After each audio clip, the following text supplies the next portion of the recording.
bisan maayo ang dagan sa panahon sa dakong bahin sa nasod, mangandam gihapon kita sa posibleng mga pag-uwan. Sa pagkakaroon, hanging habagat paghihapon ang nakaapekto sa ubang bahin sa nasod. Matod sa Pag-asa, wala kayo'y epekto dinhi sa Kabisayan ang tropical storm nga dunay international name nga LAN.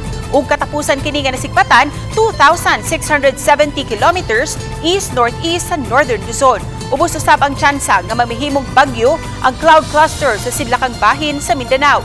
Base sa datos sa Metro Weather, dakong bahin sa Central ug Eastern Visayas nakasinati og katag-katag nga pag-uwan karong hapon. Samtang ang dakong bahin sa Leyte uwanon usab sa gabii. Posible usab ang uwan sa uban pang mga lugar sa nasod, ilabi na sa Ilocos Region ug Cordillera nga apektado sa habagat.